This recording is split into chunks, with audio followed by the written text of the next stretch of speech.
Hi everyone, I'm Gary Null. It's nice to have you with us today. We're going to learn about how alpha lipoic acid supports a healthy inflammatory response in the microglial cells. In lay language, that helps people with Alzheimer's and dementia. From Kongyang University in South Korea. We have a lot more on health and healing, but today we also have a lot of insight. We're going to be sharing the latest on how corporations, the major players, are able to get we, the public, to enrich them through a corporate welfare system. And my guest will be Lisa Conyers. She is an economist, and she is going to go into these very complex economic issues, such as federal and state spending, and how we, the public, have to understand that we are paying for all of these failed trade, banking, and corporate policies. Yet we're not helped. They are. So that's going to be a good segment. We'll learn a lot from that. Also, Facebook announces a ban on anything that challenges the safety and efficacy of vaccines. An article by Theodore Bunker will talk about that. The world's largest tropical wetland has become an inferno. This is from today's New York Times, from Katrin Einhorn and Maria Magnalindia and Scott Reinhardt. And you might not have heard of this. It's a wetland in Brazil. And the rainforests are in one part of Brazil, but what is called the Pantanal wetlands are in another. Now they're on fire. In fact, one of the worst fires in the history of the country. What does this mean for impacting the weather elsewhere around the planet? It does. Also today, from Gloria Dickey's article, The Arctic is in a Death Spiral. How much longer will it exist? The region is unraveling faster than anyone could have predicted, but there may be still time to act. Interesting that the New York Times just discovered that the Arctic was in a death spiral. We reported this 13 years ago and have done over 300 reports on it since, but nobody was interested. Nobody paid attention. When I was telling you we're in chaos theory and we are going to have tipping much, much faster because it's in a positive feedback loop. It's like the gigantic boulder coming down the hill. It's just picking up momentum, destroying everything in its space. I'll give you my insights on that because I can assure you I've done a lot more research on this than anyone at the New York Times or the Washington Post or anywhere else in the media. And we've been looking for the truth. Obviously, they haven't. They're a little late to the dance. Also, 5G will use the same frequencies as pain-inflicting military weapon. Health Freedom Idaho. So I'm going to talk about what is called the Active Denial System, the ADS. It's a device, and it's used in non-lethal crowd control. What do we know about it? Firing a high-powered beam of 95 gigahertz waves at a target that is millimeter wavelengths, anyone caught in the beam will feel like their skin is burning off. Well, and that's 5G? Yeah, it operates on the same frequency. More on that. And yet they were putting up 5G everywhere. So we have a lot to share. Also, time permitting today, a brief commentary from John Whitehead on the 2020 election bamboozle. We are all victims of the deep state's con game. If not today, tomorrow on that. But we always begin with the latest on health and healing. What we have to know is that the vast majority of illnesses, cancer, diabetes, heart disease, arthritic pain, fibromyalgia, these are due in part to inflammatory responses in the body. Those in turn are directly contributed to by what we drink and eat. and the environment we live in. As a result of continuing to eat the wrong foods or the wrong beverages or breathe in polluted air, our body's cells are in constant inflammatory state.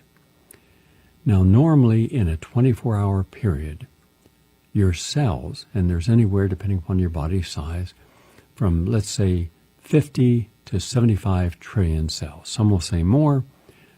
No one knows exactly, but that's a good range. You will have 10,000 gene alterations per cell.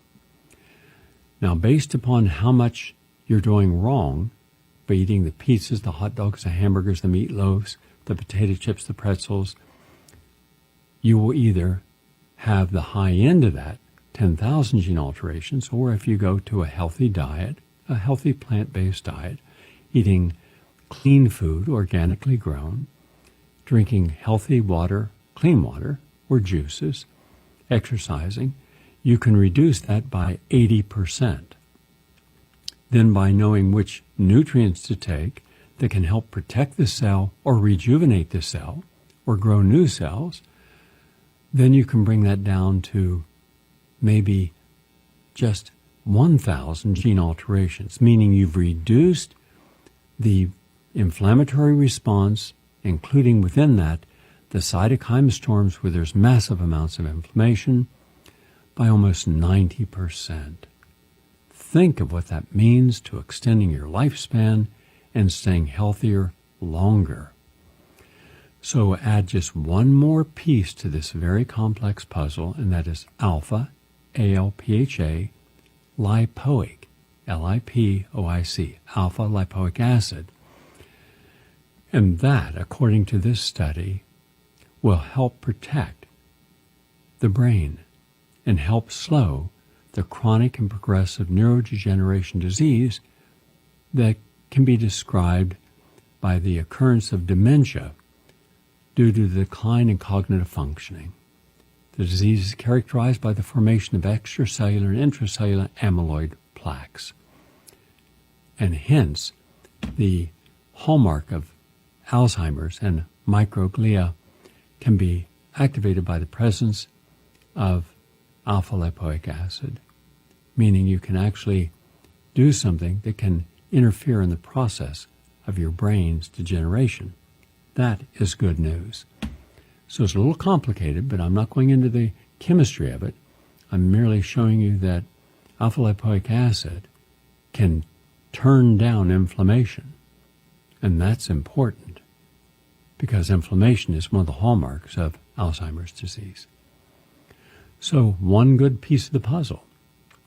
Another piece of the puzzle of staying healthy is from a university, the Karamashka University of Medical Sciences, found that vitamin D supplementation can improve autism spectrum disorder symptoms. So most of the children with autism have deficiencies in vitamin D. This study, when vitamin D was given, it was found to impact serotonin levels and interleukin-6 in the children. So you can diminish a lot of the symptoms of Alzheimer's by making sure that you have vitamin D3 in their diets. Separately, from the University of Melbourne comes a study published in Nutrition Reviews showing it actually looked at a meta-analysis, meaning many different studies, and they found that simply this: if you want to maintain your muscles as you get older, over the age of 40, then you're going to have to take creatine, creatine, creatine, beta-hydroxy, beta-methylbutyrate. Well, let's make it short. HMB. It's a metabolite of the amino acid leucine. And when you take these, then you end up with more muscle mass. You could also take the branched chain amino acids that I recommend every day. I take them every day.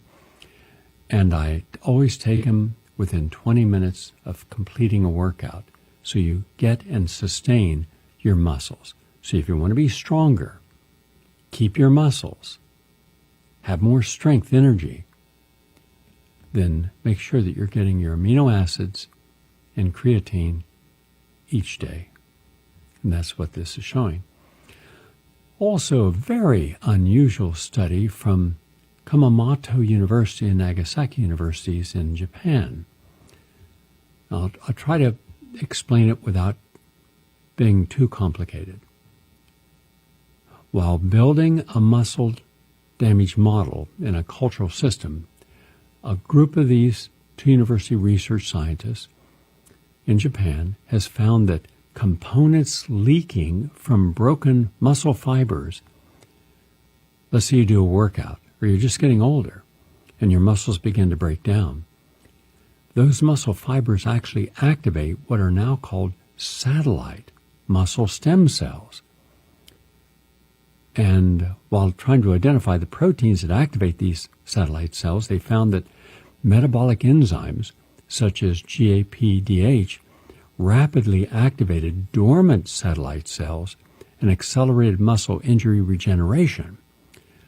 That's magnificent because it shows a highly rational and efficient regeneration mechanism in which the damaged muscle itself activates the satellite cells to begin the regeneration process.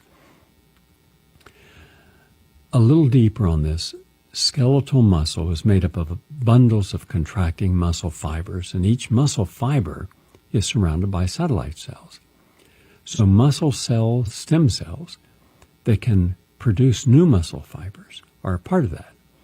And thanks to the work of these satellite cells, muscle fibers can be regenerated even after being bruised or torn during extreme, intense exercise.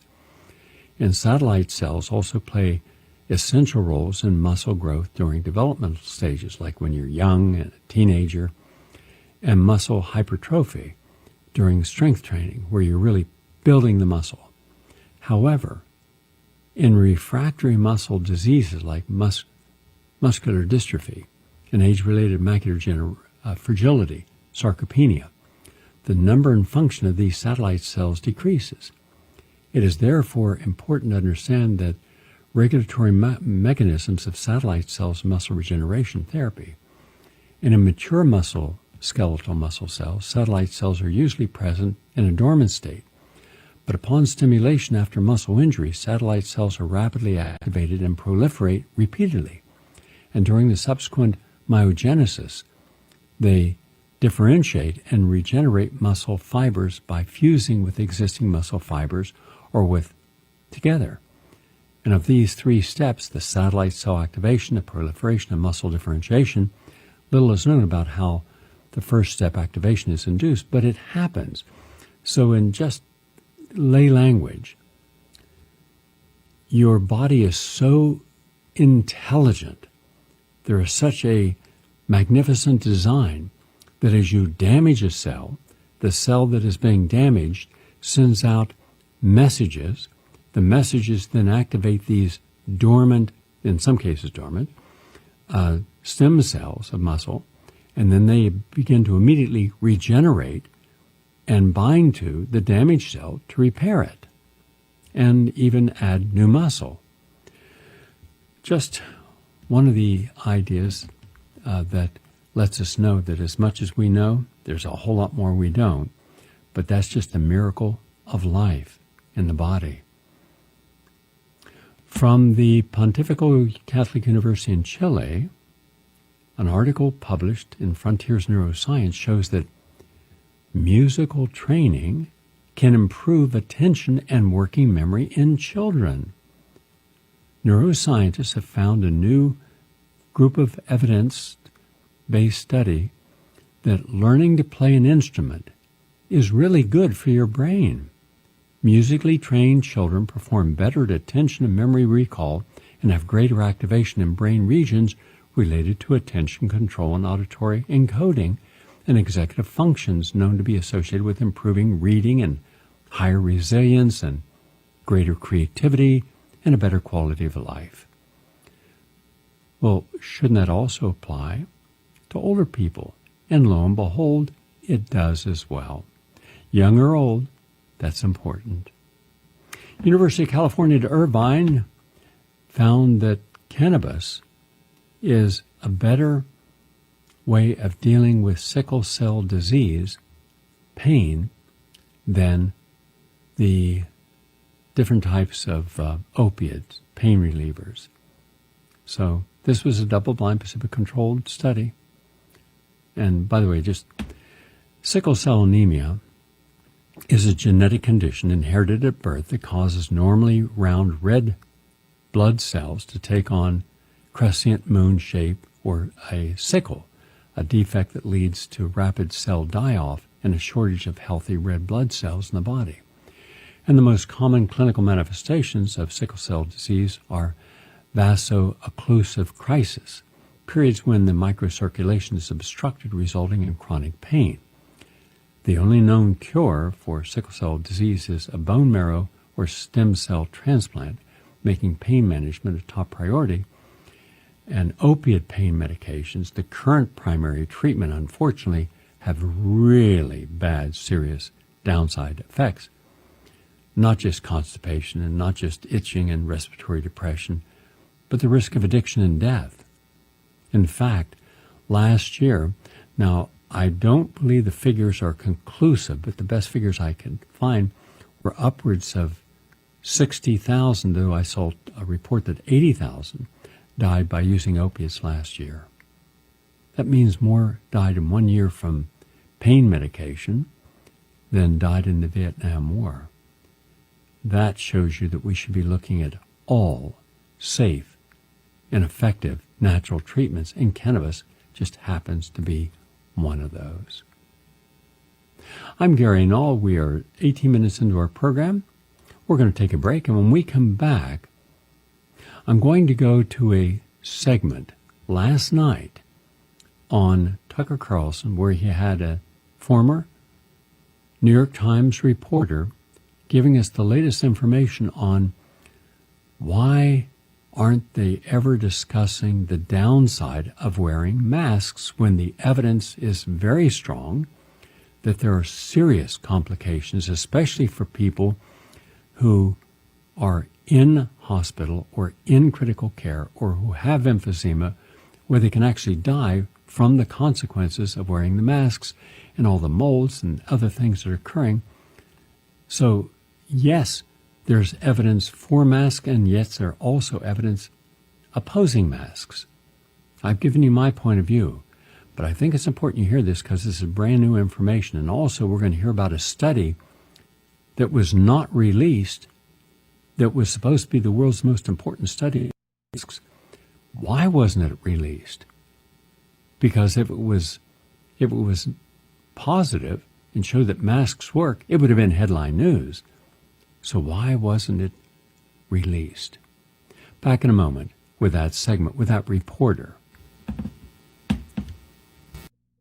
He wrote a lot about this subject. He's the author of Unreported Truths About COVID-19 and Lockdowns Part 2, Updated Examinations of Lockdowns as a Strategy. Worth reading. He joins us tonight. Alex, thanks so much for coming on. So this study from the CDC does seem like big news to me. At the very least, my quick and dirty read is what we're doing isn't working. Why has this not received any coverage? Well, it hasn't received coverage because the media doesn't want to cover anything, aside from you and a few other people, don't want to cover anything that says that masks might not be, God's gift to all of us. But I will say this, it's one study, it's what's called a case-controlled study. So what happened is they looked at the 160 people who had gotten the virus and they compared them to essentially a control group of 160 people who hadn't gotten the virus. Yes. And essentially the mask wearing was exactly the same in both arms. So that suggests that masks provided no benefit, at least in this study. And if, for example, you look at the people who were close to people with a known case of the coronavirus, many more of those people in the arm of people who got the virus were close to somebody who had the virus. It was like 42% versus 14%. So that's what you would expect, right? You're close to somebody who has the virus, you're more likely to get the virus. In this case, masks seem to provide no benefit, no difference between the two arms. That's just one study, but it is telling. Here's what I'll say. There's a very big study, a randomized controlled trial out of Denmark that was finished in June that was supposed to demonstrate whether or not masks worked for protecting the wearer from infection. So several thousand people were going to wear masks, several thousand people not wear masks. You compare at the end who was infected, who wasn't. That study was finished in June. It was supposed to be published in August. It has disappeared. There has been no publication of the results. I don't know what the study says, but I think it's reasonable to speculate that if the study showed that masks worked, every scientific journal in the world would want to print it. And this is part of a much bigger problem, Tucker. The problem is that science and scientists who are outside what the public health authorities and the media want are being almost systematically shut down. And this came up in the discussion about herd immunity, where a very good scientist in the UK couldn't get a paper published suggesting that herd immunity she couldn't get it published in a journal, suggesting that, we might reach herd immunity at much lower rates of infection than the 50 to 70% that people have speculated. This, and you're seeing this with the Great Barrington Declaration too, which I know you've talked about, and we know about, that the scientists who published that, who are very, very well known, who are at Stanford and Oxford and Harvard, who have sterling credentials, they're being tarred and feathered by other scientists. I don't understand what has happened to scientific debate, not just in this country, but around the world, where if you have an opinion, a well-backed, a well-researched opinion that's outside the consensus, you can't get it published in a major journal. Well, that's just witchcraft, isn't it? I mean, at that point, that's not science, right? Science should be a discussion, and it should be. Yes. And you see this in yet another way, Tucker, which is that people who've published studies, who actually the authors of studies showing that masks are ineffective, or who've written articles saying, there was this article in the New England Journal of Medicine at the beginning of April, and it essentially said universal masking is ineffective. Probably it is essentially a sop to the public's fears. The people who wrote that article walked back that conclusion, which was extremely clear 2 months later. So what kind of pressure was put on them, or what kind of pressure are they putting on themselves? Science is not going to work if scientists are censoring themselves or censoring other scientists, and that seems to be where we're going right now. It's frightening. You're one of the very few standing in the face of that, and good luck. Alex Berenson, good to see you tonight. So that means that there's a major study, high-quality study, showing that two groups of people, one who wore the mask constantly, the others who did not, and they both had the same rate of infection, being around people who themselves were infected, therefore showing there was no benefit to the mask. That's one study. But then I want to show you some other studies. There's a Dr. Sukardit Bhakti, and he was a former chairman of medical microbiology at the University of Mainz in Germany. He was also the postdoctoral fellow at the Max Planck Institute of Immunology, Immunobiology, and Epigenetics, meaning he is one of the most respected scientists in the world and an expert in this field. He studied all of the pros and cons on masks, looked at all the studies, because they're both. And originally at the start of the pandemic, the World Health Organization stated that general wearing a mask did not serve any purpose. And that was based upon their scientific review committee. And they were reviewing the same studies that Dr. Bhakti had reviewed. And mind you, these were only peer-reviewed scientific studies. So why did they say the same thing and then change their mind? In point of fact, according to Dr. Bhakti, there is no scientific evidence that can reach a medical consensus that a symptom-free person without a cough or fever can spread the virus. So if that's the case, why do we have lockdowns of otherwise healthy people? Think of all the children, teenagers, young adults. Think of all the healthy people. You're talking about tens of millions, if not over 100 million people in the United States alone. They should never have been locked up. They should have been allowed to go to work. They should have been allowed to carry on life, as was the case in Sweden. And now we see that there's almost no deaths in Sweden. And the original high peak of deaths in Sweden was due to what I considered a poorly informed policy, meaning they decided not to treat people who were at the end stage of a morbid condition. Let's say you were 80 years old, you were in a nursing home, you had heart failure, they were not going to treat you. So all those people died. Huge number of people died. 14% of all the people in these care centers died. That's a large number. Hence the spike, because they wanted their hospital and emergency rooms and chronic care or acute care available for younger people whose lives were ahead of them. They were pragmatists in this. I would have been more humanistic because you could help both, but they didn't. We didn't do it in the United States either. And as a result, now it's come down and it's flattened out, meaning there's almost no deaths. 1 death per day, 1 death every other day, 2 deaths here. They're normal death cycles, nothing unusual. We didn't learn from any of this. And then we started these draconian measures. Do they work? And that is the whole point. Well, masks do not and cannot protect from infection nor give any hope in stopping the spreading of the virus, according to Dr. Bacotti, based upon the peer-reviewed literature. Why? Cotton surgical masks have been associated with a higher risk of penetration of microorganisms. In fact, as much as 97% penetration. Moisture retention, reuse of cloth masks, poor filtration all contribute to an increased risk of infections. And one of the major scientific papers supporting the efficacy of masks by the Institute of Labor Economics has discovered a fundamentally flawed study, yet is still being cited by governments to support mask wearing, yet it's been completely discredited. One of the major papers supporting the efficacy of masks also had the same thing. First they say they work, but now upon closer examination, it doesn't.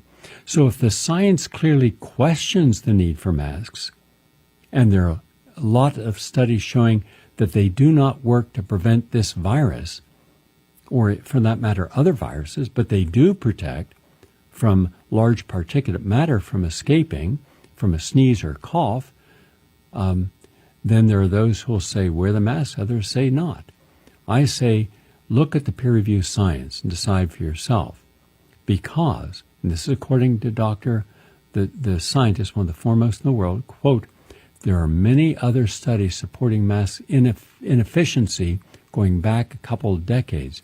Then the question is, why are they being mandated throughout the U.S. and other countries? And he says he only has one conclusion: to foster continued fear in the population. My personal opinion, a mask now serves as a social cipher. It has become a magical glyph, a propaganda that serves as a constant reminder to the person wearing a mask that there is this hidden enemy out there, and everyone you meet carries the potential to infect.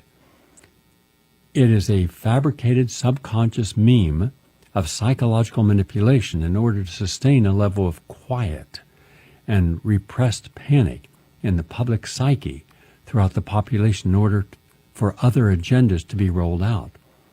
A later study we are doing on the Great Reset will bring more of this to light. But when I travel, I wear 2 masks. One is a N99, the most filter-proof mask there is, and then over that is a shield. When I'm on a plane, you bet. But I also wear an ionizer, and I practice proper hygiene, and always washing hands, and do social distancing, because this is not just for COVID-19, but for all other possible infections that could be prevented. But that's for you to decide. But just understand something. You've been lied to by the government and by the media. You have not been shown the full picture, the pros and the cons of wearing masks. And there's a lot on both sides. Now, We're going to go to our guest in a few moments, but I want to bring you up to date on a few other issues that are also important that are not being addressed, in my opinion, in the general media. The first of these has to do with Facebook. According to Newsmax, Theodore Bunker getting a vaccine is part of a series of policy changes targeting misinformation on social media platforms. The company's head of health, Kang Jin, and director of product management, Rob Lerthern, wrote in a post that Facebook will now reject an ad if it, quote, explicitly discourages someone from getting a vaccine. But it goes beyond that. It means if you question vaccines, their safety and efficacy, even if you are using peer-reviewed scientific papers showing the dangers of aluminum as an adjuvant, or formaldehyde, or aborted fetal cells, and what that will do to your own body's immune system, they're scrubbing everything. The only discussion, articles, ads on Facebook will now be pro-vaccine, pro-5G, pro-genetically engineered foods, pro-pesticides. Everything that corporate America is manufacturing or pushing is pro-Facebook and pro-Google and pro-Wikipedia. If you challenge anything, no matter what proof and science and truth you have, it is rejected. So just understand, walk away from Facebook. I don't have an account with them anymore. I had 7 million people each day tuning into my Facebook. 7 million. I saw the numbers every day. And I said, no, I'm not going to be on this fascistic, evil platform. No. I don't care if there were 100 million people. Those numbers are meaningless. What's important is take that message to a meaningful place. Now I post everything on prn.fm and other sites, TruthDig and global, the global networks. There are at least 200 good sites out there that you can post on. They don't have all the views, but at least it's not censored and it's not ideological based. Global Research is one of the best. Also, the world's largest tropical wetland has become an inferno, according to an article in yesterday's New York Times. Quote, this year, roughly a quarter of the vast Pantanal wetland in Brazil, one of the most biodiverse places on Earth, has burned in wildfires worsened by climate change. What happens to a rich and unique biome when so much is destroyed? The unprecedented fires in the wetland have attracted less attention than blazes in Australia, the western United States, and the Amazon, its celebrity sibling to the north. But while the Pantanal is not a global household name, horse flock there because of what they see: jaguars, tapirs, endangered giant otters, and great blue hyacinth macaws. And like a vast tub, the wetland swells with water during the rainy season and empties out during the dry months. Fittingly, this rhythm has a name that evokes the beating heart, the flood pulse. Well, that's all changing. Now, they talk about the problem here in the New York Times. They don't talk about the solution. The solution is to have a worldwide boycott of the president and his policies from Brazil. Stop selling stuff to Brazil. Stop buying stuff from Brazil. Stop eating meat, because that's why they're tearing down these rainforests to grow soybeans to feed to livestock so China can have its continued terrible diet. By the way, China's life expectancy is one of the lowest in the world, as is the United States. And I believe we're 43rd now, some terrible number. We're way down now. We're dropping into the 70s in life expectancy, around 70 years of age, where other countries 84, 86 years of age. That means that if you're in Singapore, if you're in Japan, you could be living, at least between 6 to 10 longer years than if you're in the United States. That's ridiculous. but it's based upon our poor choices. So you would have to take on corporate America. You'd have to take on all the fast food chains. You'd have to take on Burger King and McDonald's. You'd have to take on all the restaurants that sell the steaks, all the ads on television. You'd have to take on the products that are made from the rainforest destruction. And I don't see that being done. So, and finally, the Arctic is in a death spiral. Quote from Gloria Dickey, New York Times yesterday. At the end of July, 40% of the 4,000-year-old Milne ice shelf located on the northwestern edge of Ellesmere Island calved, meaning it broke off into the sea. Canada's last fully intact ice shelf was no more. On the other side of the island, the most northerly in Canada, the St. Patrick's Bay ice caps completely disappeared. 2 weeks later, scientists concluded that Greenland's ice sheet may have already passed the point of no return. Annual snowfall is no longer enough to replenish the snow and ice lost during summer melting of the territory's 234 glaciers. Last year, the ice sheet lost a record amount of ice equivalent to 1 million metric tons per 60 seconds. The Arctic is unraveling, and it's happening faster than anyone could have imagined just a few decades ago. Well, we imagined, and we warned you. We're saying that only when we as individuals, we as groups, and we as a nation change our lifestyles and stop buying things that require the environment to be destroyed and its resources exploited, that is the only choice we have. Technology will not save us at this point, no matter what they promise you. That's our environmental update. More to come on that in the next day or two. Before we go to our guest in just a moment, just want to mention that we have a special today. I was just sent this special, and it's a really phenomenal special. It's a $153.93 special, and it's yours for $84. You're saving amounts to approximately $69. It's vitamin C, the Suprema C Extra, that's the 240 vegan capsules, with the natural scorbates from acerola and amla berries, and the fat-soluble vitamin C, and a synergistic combination of bioflavonoids and phytonutrient-rich red fruits. It's one of the most advanced, if not the most advanced, vitamin C out there. So you're getting that. You're getting the best of the best with the Suprema C Extra. That's one thing you're getting. But you're also getting the DVD that you have not seen, How to Add Healthy Years to Your Life. And we normally think aging is a natural, inevitable, and irreversible process. And for many people, it is.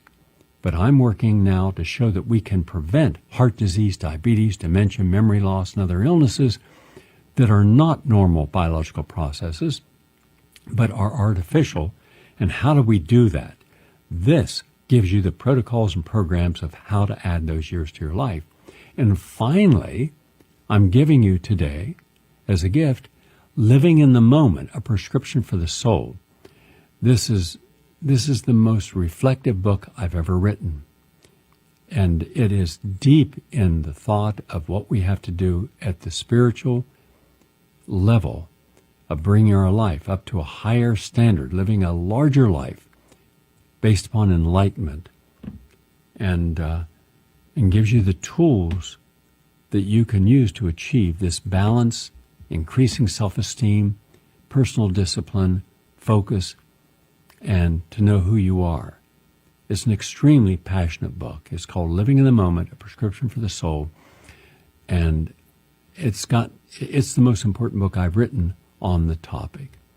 So how do you get this wonderful package, Suprema C Extra, 240 vegan capsules, How to Add Healthy Years to Your Life, the DVD, and Living in the Moment, the book? You're going to dial a number.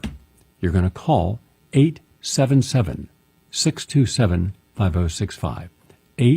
877-627-5065. And all the proceeds will go to support this radio station. 877-627-5065. 5065. This is a wonderful, one-of-a-kind package. Welcome back, everyone. I'm Gary Null.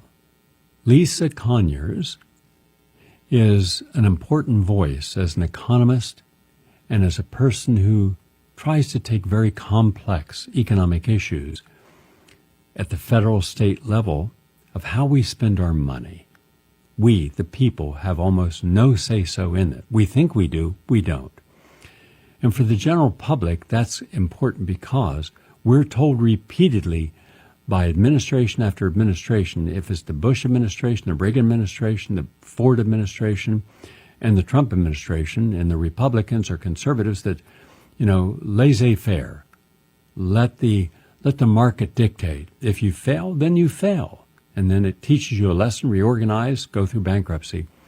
Okay, but then why can't they apply the same system to the military-industrial complex, to General Electric, to General Motors, to all the thousands of companies, the banks, who failed, repeatedly failed, and yet are constantly bailed out with our money? That's corporate welfare by any stretch of the imagination they are engaged in, and they're smiling all the way to the bank. Lisa, I gave our audience your biographical background earlier in the program. By the way, she holds degrees from in American Studies from George Mason University and also a master's in business management, University of Maryland. Her website is welfarefortherich.com. Nice to have you with us. Thanks for having me. Lisa, for over a decade, we have witnessed an enormous chunk of wealth being funneled to the rich and powerful at the expense of the struggles of the average citizen. And although this trend has been with us for decades, it was largely after the Bush-Obama bailout, during the recession, and again more Trump administration, that the inequality gap has increased exponentially.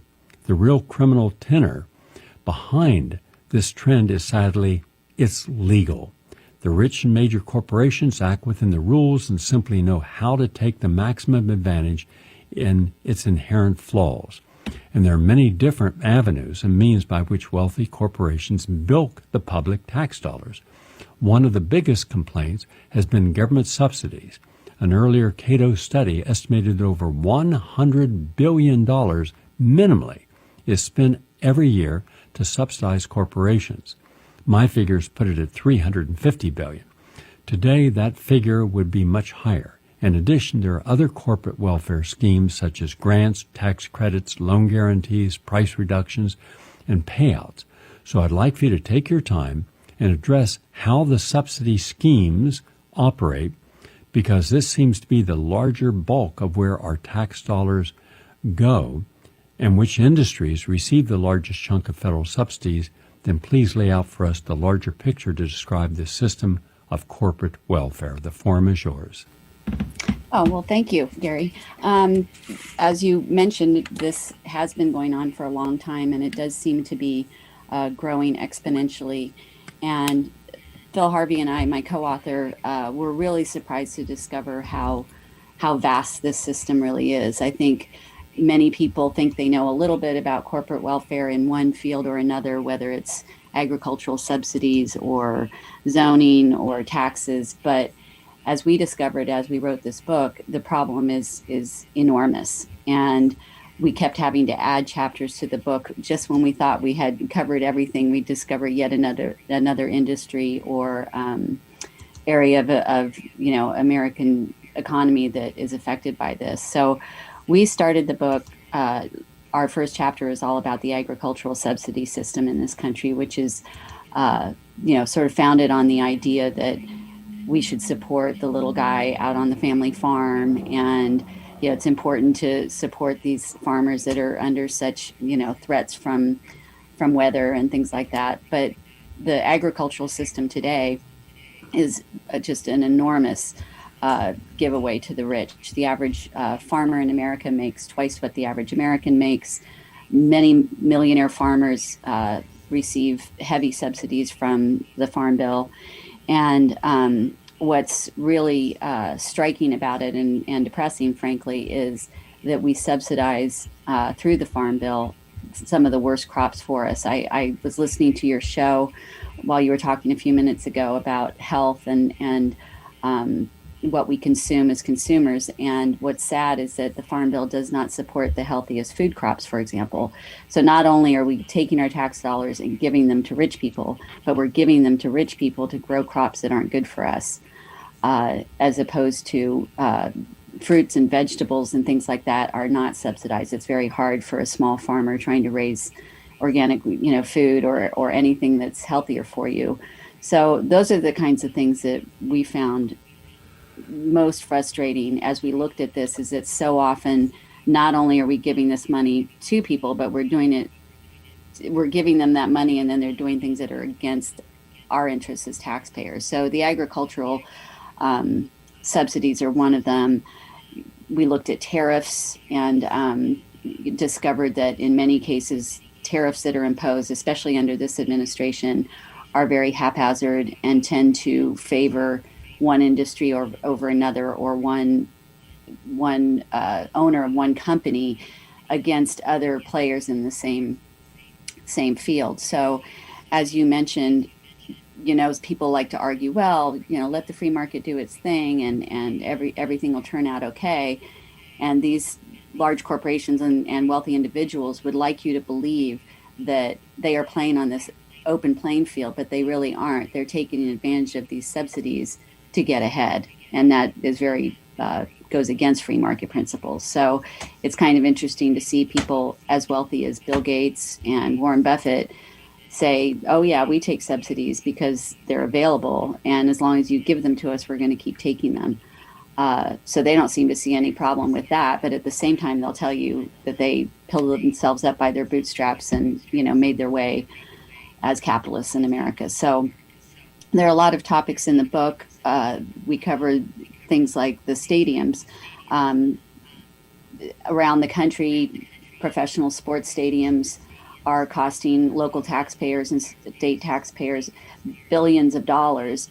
And as we all know, professional sports team owners are very, very wealthy individuals, and yet they manage to go to city after city demanding stadiums and demanding that the local taxpayers pay for them. So again, it's somebody who's very wealthy, doesn't need the money, and takes it anyway. So I think that what you can learn from, looking at these topics, we talk about zoning, we talk about the energy industry and how much money we give to the energy industry.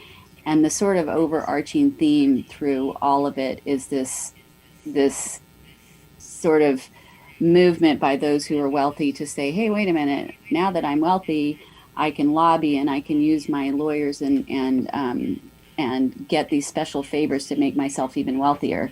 And it's not through their hard work, it's not through products that they're selling, it's through basically taking advantage of all of us who pay our taxes. And we certainly aren't wealthy, but the money that we're putting into state and federal coffers is ending up in the pockets of very wealthy people.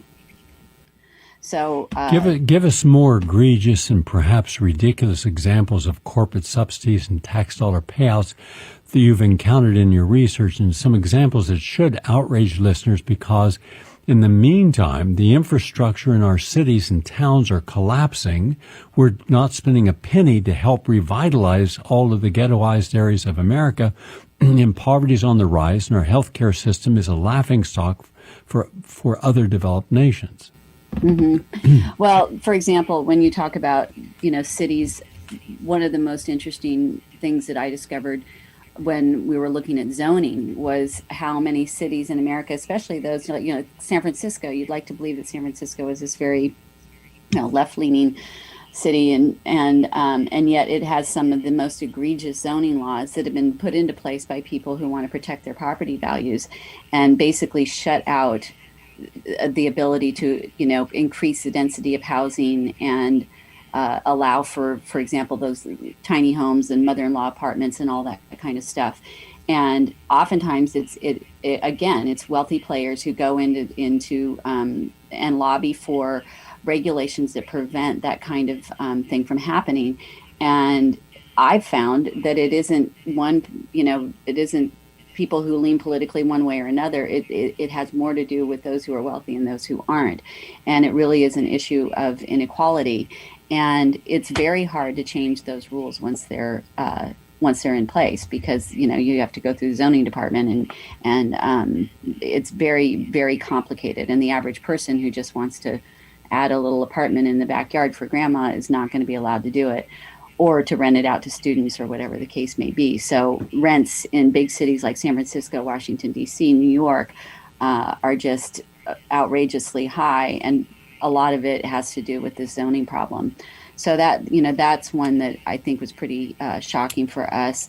The stadium one, as I mentioned, there was a town in Hartford, Connecticut, that built a stadium for a baseball team, and the city is now basically running a deficit equal to the amount of money that they spent on that stadium.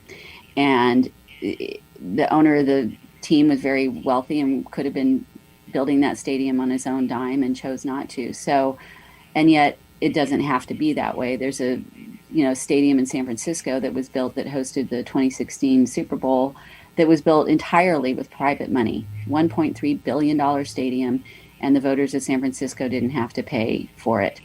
Meanwhile, we have a $2 billion stadium that's being built in Las Vegas right now that is heavily subsidized by the taxpayers of Las Vegas and Nevada. And that's going to be the most expensive, sports stadium in history.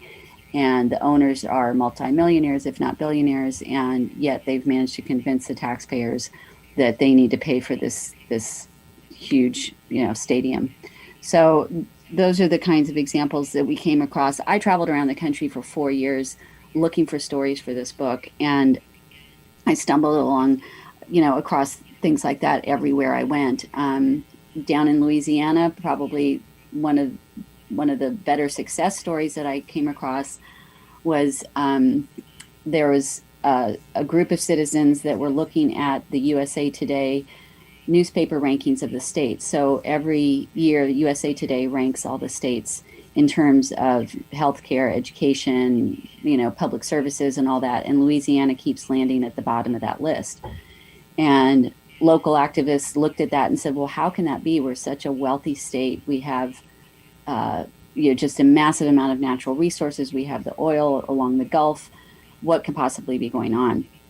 And what they discovered was that there was a tiny little commission that nobody had ever heard of that was rubber stamping requests from large corporations to be exempt from property taxes.